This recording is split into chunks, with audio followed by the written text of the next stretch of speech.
नमस्कार, मैं स्वप्निल और आप the news launcher Uttar Pradesh Uttarakhand देख रहे हैं। मानसून सत्र की शुरुआत हो गई। प्रधानमंत्री नरेंद्र मोदी मीडिया के कैमरों के सामने आए तो सभी दलों का धन्यवाद भी किया।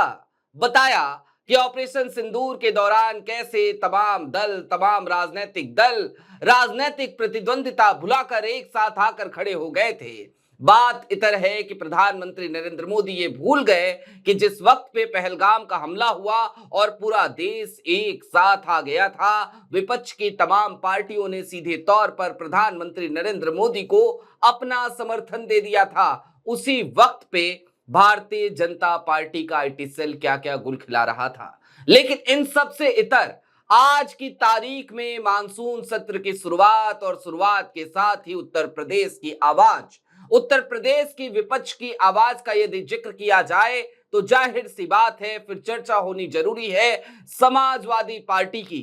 और अखिलेश के 2 सांसदों ने सीधे तौर पर मोदी सरकार को घेर लिया।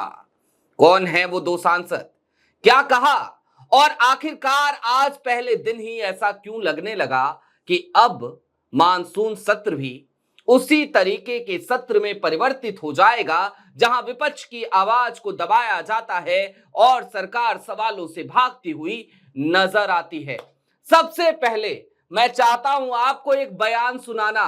ये वो नेता हैं जो खासी चर्चाओं में हमेशा रहते हैं।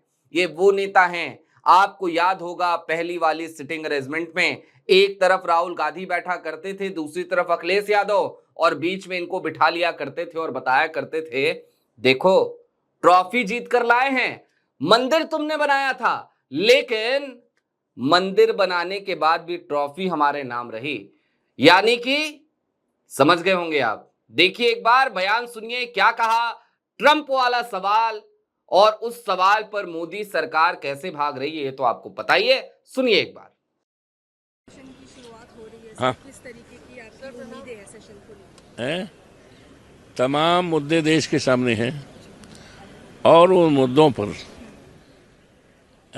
देश की महान जनता, देश की देवतुल्य जनता जानना चाहती है और जानने का इससे बेहतरीन प्लेटफार्म कह लीजिए या लोकतंत्र का विशालतम मंदिर जो दुनिया में सबसे बड़ा है लोकसभा। तो आज सत्र है, इस सत्र के माध्यम से देश की तमाम पहलगांव में जो दर्दनाक घटना हुई, इस घटना के बाद सारा समूचा देश सरकार के साथ हो गया। हमारे नेता माननीय अखिलेश यादव जी ने तो यहाँ तक कह दिया कि सरकार जो भी कदम उठाए हम सरकार के कदम के साथ साथ हैं। तो सरकार ने इस घटना में क्या क्या काम किया है देश जानना चाहता है, देश की महान जनता, देश की देवतुल्य जनता जानना चाहती। और उधर एक तरफ ट्रंप साहब अपना चौधरपन दिखा रहे हैं, ये देश के लिए हित नहीं है। और ऐसे समय में कि हमारे प्रधानमंत्री आदरणीय मोदी जी ने जितना विदेशी दौरा किया है उतना शायद अब तक जितने प्रधानमंत्री हुए हैं कोई नहीं हुआ।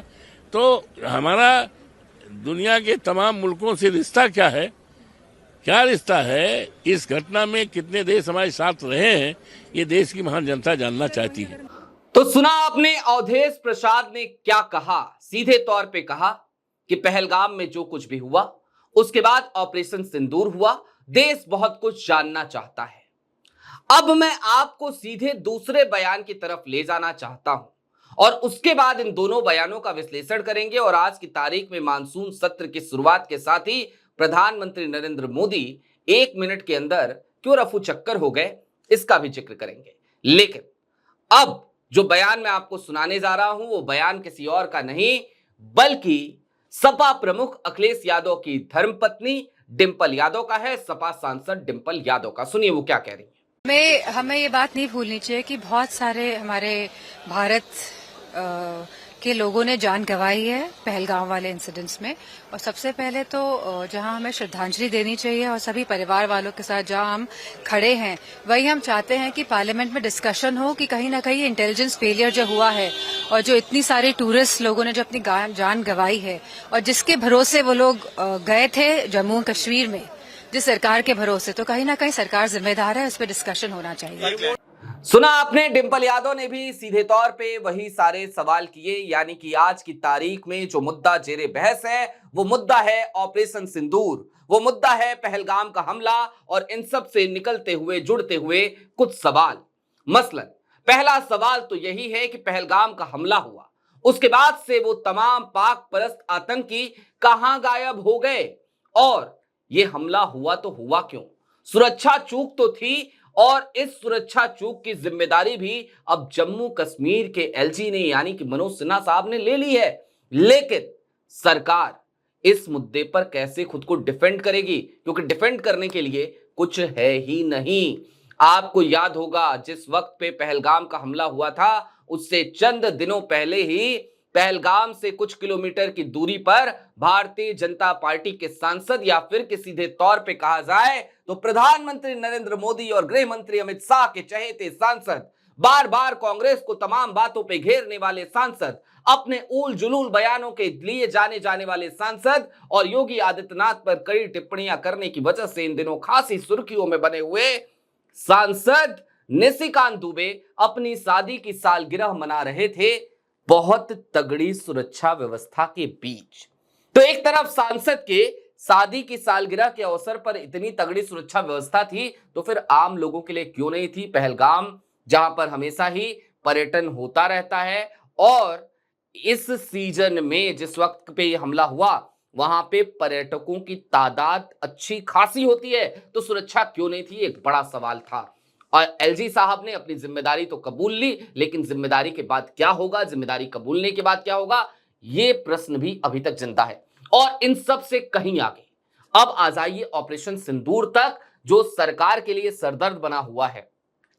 कई बार यह कहा जाता है कि प्रधानमंत्री नरेंद्र मोदी को अगर आज की तारीख में कोई सबसे ज्यादा धोखा दे रहा है तो वो वही शख्स है जिसको लेकर प्रधानमंत्री नरेंद्र मोदी कहा करते थे माय फ्रेंड ...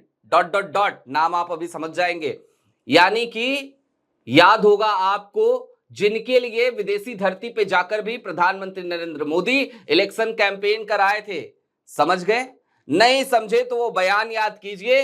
अब की बार ट्रंप सरकार अमेरिका में जाकर के बयान दे आए थे, इलेक्शन कैंपेन कराए थे, माय फ्रेंड डोनाल्ड ट्रंप कहा करते थे और ट्रंप ने 24 बार एक बात का ऐलान कर दिया है कि भैया जो सीज फायर हुआ हिंदुस्तान और पाकिस्तान के बीच में, वो सीज फायर मैंने कराया, व्यापार रोकने की धमकी दी और उसी धमकी से डर गया हिंदुस्तान, उसी धमकी से डर गया पाकिस्तान, दोनों ने सीज फायर कर दिया।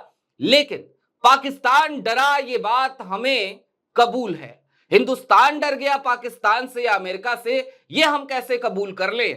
अब ऐसे में जरा सा थोड़ी देर के लिए और ठहरिए और याद कीजिए, ट्रंप साहब ने हालिया दिनों में पाकिस्तान की हाँ में हाँ मिलाते हुए यहां तक कह दिया कि जहां तक हमें लगता है 5 जेट गिरे थे। ये वही बयान था जो बार बार पाकिस्तान दिया करता था, अब अमेरिकी राष्ट्रपति डोनाल्ड ट्रंप देने लगे। यानी कि अमेरिका के राष्ट्रपति डोनाल्ड ट्रंप लगातार मोदी सरकार को फंसाने की कवायद में लगे रहे और आज की तारीख में अखिलेश यादव के सांसद यानी कि अवधेश प्रसाद ने सीधे तौर पर पत्रकारों से बात करते हुए एजेंडा सेट कर दिया है। बता दिया है कि समाजवादी पार्टी का सीधा सा एजेंडा है कि आप उन तमाम सवालों का जवाब दीजिए, वो सवाल जो इस देश की जनता के मन में है, वो सवाल जो विपक्ष जानना चाहता है। लेकिन होगा क्या? मानसून सत्र की शुरुआत के साथ ही विपक्ष के नेता राहुल गांधी ने भी यह आरोप लगा दिया कि मुझे बोलने नहीं दिया गया। प्रियंका गांधी ने भी बाहर निकलते यही कहा कि वो एलओपी हैं, उनका हक है, उनको बोलने क्यों नहीं दिया जा रहा, उनको अलाउ नहीं किया जा रहा, उनको अनुमति नहीं मिल रही। यानी कि इस बार भी मानसून सत्र में विपक्ष की आवाज को दबाने की कोशिश की जा रही है क्या? और ऐसे में फिर जरा सोचिए कि विपक्ष और सत्ता पक्ष दोनों जरूरी अंग हैं किसी भी लोकतांत्रिक व्यवस्था के। ऐसे में यदि सदन के भीतर विपक्ष को बोलने ही ना दिया जाए तो सत्ता पक्ष की जवाबदेही कौन तय करेगा? वैसे भी जो मीडिया का हाल है वो तो आप जानते हैं, चौथा खंबा कहा जाता था, लेकिन वो चौथा खंबा इस तरीके से दरक गया है कि पूछिए मत। कम संसाधनों के साथ काम करने वाले डिजिटल पत्रकार ही बचे हैं जो आज की तारीख में सत्ता की आंखों में आंखें डालकर सवाल पूछ लेते हैं। The news launcher Uttar Pradesh Uttarakhand भी एक ऐसा ही प्लेटफॉर्म है। द न्यूज लॉन्चर पर आपसे हमारी मुलाकात हमेशा होती रहती है। ये द न्यूज लॉन्चर का रीजनल प्लेटफॉर्म है, लिहाजा इसे भी सब्सक्राइब जरूर करें, अपनी मोहब्बतों से जरूर नवाजें। अभी के लिए दीजिए इजाजत। आखिरकार सदन के भीतर क्या कुछ चल रहा है, उत्तर प्रदेश के कौन से मुद्दे उठेंगे, समाजवादी पार्टी क्या क्या सवाल करेगी, उन तमाम बातों पर तमाम अपडेट्स हम लेकर आपके लिए आते रहेंगे। तब तक देखते रहिए द न्यूज लॉन्चर भी, और द न्यूज लॉन्चर के साथ साथ द न्यूज लॉन्चर का regional platform the news launcher Uttar Pradesh Uttarakhand भी। शुक्रिया।